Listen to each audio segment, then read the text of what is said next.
അച്ചാറാണൊക്കെ മറന്ന് നമ്മളിത് കഴിച്ചു കേട്ടോ. ആ മോനെ നല്ല സൈസുള്ള സാധനം കേട്ടോ. ഗൈസ് ഞാനിന്ന് വന്നിട്ടുള്ളത് കുറച്ച് തനി നാടൻ പിക്കിൾസ് പരിചയപ്പെടുത്താനാട്ടോ. ഒന്നല്ല, ഒരുപാട് വെറൈറ്റീസ്. അതിൽ ഞാൻ 2-3 ഞാൻ കഴിച്ചു. എനിക്ക് ഭയങ്കരമായിട്ട് ഇഷ്ടപ്പെട്ടു. അതുകൊണ്ട് ഞാൻ നിങ്ങൾക്ക് പരിചയപ്പെടുത്താമെന്ന് വിചാരിച്ചു. എൻ്റെ നാട്ടിലുള്ള, എൻ്റെ തൊട്ടടുത്ത പ്രദേശത്തുള്ള കുറച്ച് വീട്ടമ്മമാർ മേക്ക് ചെയ്യുന്ന സാധനങ്ങളാണ്. ഇന്ന് കേരളത്തിന് പുറത്തുള്ള ഒരുപാട് വെറൈറ്റീസ് പിക്കിൾസ് ഇവർ മേക്ക് ചെയ്യുന്നുണ്ട്. ഏത് വേണമെങ്കിലും നമുക്ക് അവർ ക്രിയേറ്റ് ചെയ്തതിനും ചെയ്യും.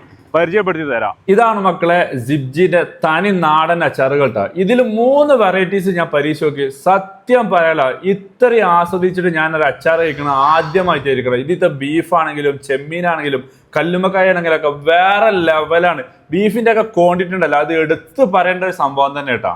ഞാൻ കണ്ടതിൽ ഇപ്പൊ 3 നല്ല ഫില്ലിങ് കേട്ടോ. ഇത് നല്ല ഫില്ലിങ് കേട്ടോ. സാധാരണ അച്ചാറിൽ ഇങ്ങനെ ഒന്നും ഉണ്ടാവില്ല. നല്ല വലിയ പീസുകളാ. അവൻ്റെ മക്കളെ ഒരു രക്ഷയില്ല. ഇതിന്റെ ഒക്കെ പുറമെ വേറെ ഒരുപാട് വെറൈറ്റീസ് ഉണ്ട് കേട്ടോ. വെളുത്തുള്ളി അച്ചാറുണ്ട്, മാങ്ങ അച്ചാറുണ്ട്, കണ്ണിമാങ്ങ അച്ചാറുണ്ട്, മുളക് അച്ചാറുണ്ട്, ഒരുപാട് കളക്ഷൻസ്. ഇതല്ലാതെ തന്നെ തനി നാടൻ നെയ്യ്, ചെറുതേന്, തേനെല്ലിക്ക, ഒരുപാട് വെറൈറ്റീസ് ഉണ്ട് കേട്ടോ. അപ്പൊ ഇതെങ്ങനെ കിട്ടാന്നല്ല, സിമ്പിൾ ആയിട്ട് ഇവരെ ഈ വെബ്സൈറ്റിൽ കയറിയാൽ എല്ലാ വെറൈറ്റീസും നിങ്ങൾക്ക് കാണാൻ കഴിയും. നിങ്ങൾക്ക് ആവശ്യമുള്ളത് ഓർഡർ ചെയ്യുക. ഇവരെ ലിങ്ക് ഞാൻ ഡിസ്ക്രിപ്ഷനിൽ കൊടുക്കുന്നുണ്ട്. പോരാത്തിന് ഇവരെ വാട്സപ്പ് നമ്പറും കൊടുക്കുന്നുണ്ട്. അപ്പൊ താല്പര്യമുള്ള ആൾക്കാർ പർച്ചേസ് ചെയ്യുക, ഫീഡ്ബാക്ക് അറിയിക്കുക. Okay, bye from Jabir UBS.